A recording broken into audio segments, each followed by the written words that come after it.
Good morning, everybody. Today's assembly is going to be looking at the psychology of hope and fear. My name's Mrs. Woodford and I'm a psychology teacher at Lutterworth College. So as we move into a new year, there are a lot of reasons for us to feel uncertain about things, but also for us to feel hopeful. So I'm going to look at the psychology of hope and fear as two opposing emotions, but also to look at how they actually can work together in a more positive way. So did you make any New Year's resolutions? Maybe to exercise more, eat less chocolate, learn a new skill, maybe read more books. Why do we set New Year's resolutions?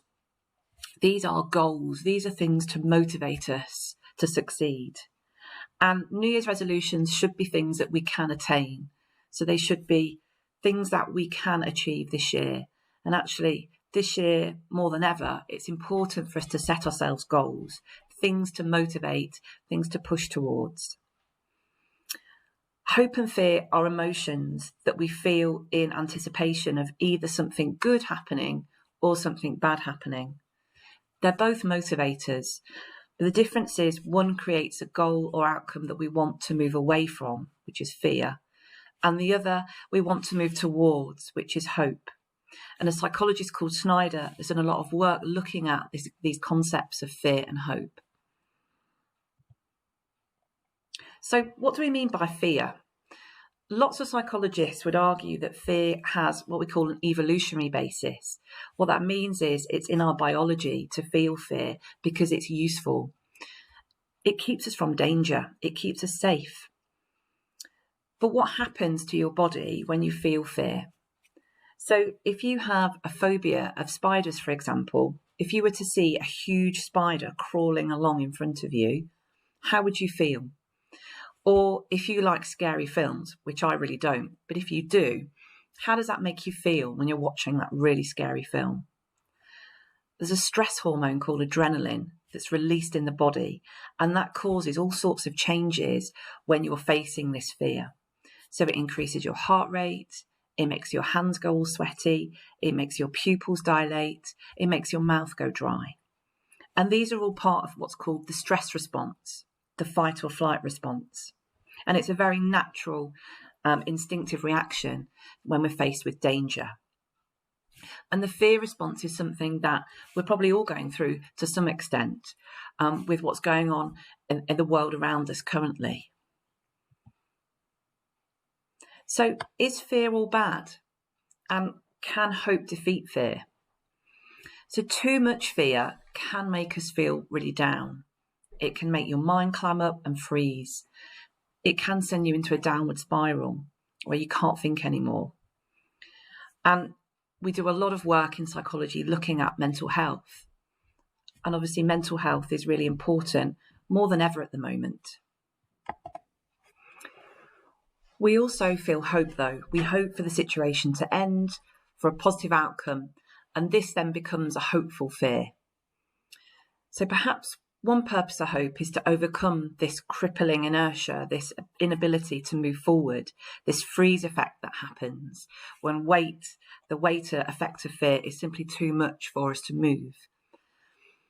When we have hope something might happen, that fear that it may not can drive us harder and actually give us the energy to stay motivated. And that's what we need to dig deep and find now while we're working from home and home learning. I'm going to show you a clip now from one of my favourite films, Rango. And in it, there's a character called Beans who suffers from this freeze effect where stress overcomes her. Hey there, Tiger. Little up and back.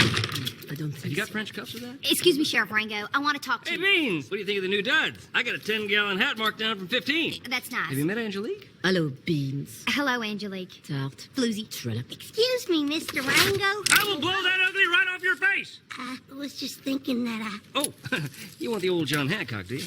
Well, here, Sheriff hold it. Rango, this isn't a social call. there's a bullet in there. Oh, I know all about the old shindig this afternoon. I ordered myself some right Sheriff, fancy duds. I'd like to file... Mr. Rango. You too? No problem. Here, let me just... I need you to investigate... You know, Beans, I bet you clean up real nice. You put a little effort into it. What? Now, remember, son, stay in school, eat your veggies, burn everything but Shakespeare. Sheriff. Who's Shakespeare? Sheriff Rango! If that is your real name. I am trying to save my daddy's ranch, which is on the verge of an agricultural meltdown while you playing patty cake with this here trollop. Sad, really. Such a drab little thing.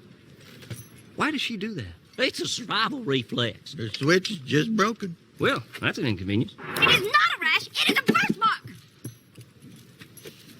I did it again, didn't I? Did what? Let me ask you something. Did anybody here mention what happened to our last sheriff?